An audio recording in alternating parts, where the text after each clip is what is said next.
Hello, and we're back with another book review.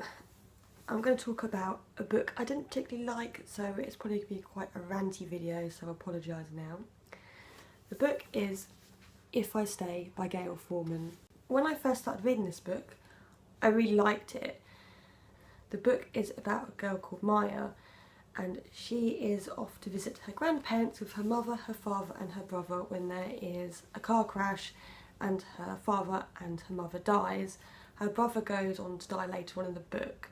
Now, the way that Gayle Forman writes the tragedy of the family dying is magnificent. She has done an incredible job. I nearly cried, and I don't cry at many books. I've cried at 2, and when I felt a tear I was like, get back in there, emotion. We're not having that today. That I can't falter on. And Maya has flashbacks to her family and growing up, so you really get the connection between that. So when you're reading about seeing her father and her mother's body, you do want to cry. And when her little brother passes away, that nearly gets you as well. So I have no faults about Gayle Forman's writing there. Beautifully done. The whole family was all believable. The bit I had problems with is Maya has flashbacks about her and her boyfriend Adam. You know, he was very well written as well. All the characters are believable. I just felt there was absolutely no passion whatsoever between Maya and Adam. I know that they're supposed to be very different and still fall in love, but I just felt there was absolutely nothing. And there is a sex scene in it.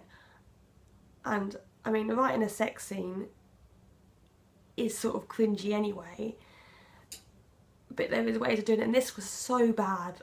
I was embarrassed, not because I'm a prude, but because it was just beyond cringy. Because Maya plays the cello, and Adam says like, play me like one of your cellos, or something along those lines. I was reading it like, because you know, if I took someone home and they were like, play me like a cello, I'd be like, get your clothes on, love, you're out of here. It was so bad. And I nearly stopped reading it then because I was like, where's this going?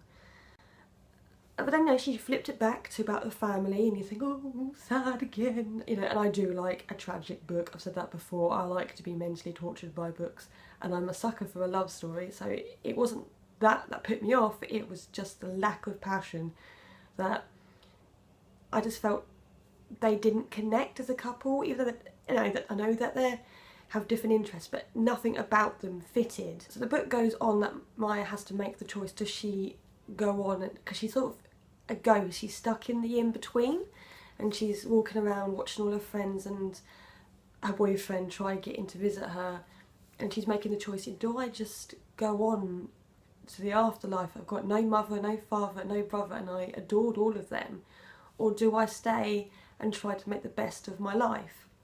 And she does choose to stay, sorry about the spoiler alert, and I just felt that the author wrapped it up really quickly at the end. It was just like, finished. You know, I was reading it like, oh right, that's that then. And I know there's a sequel, won't be reading it personally. And I was disappointed by this book, because I am a sucker for love stories.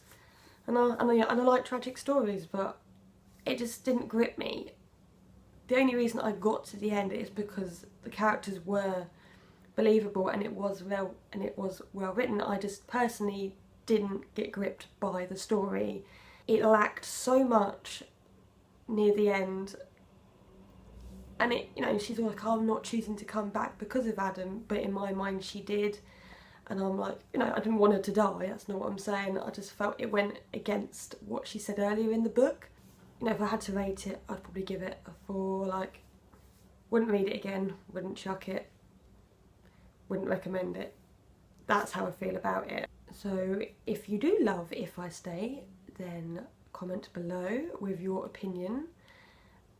Thank you very much. Goodbye.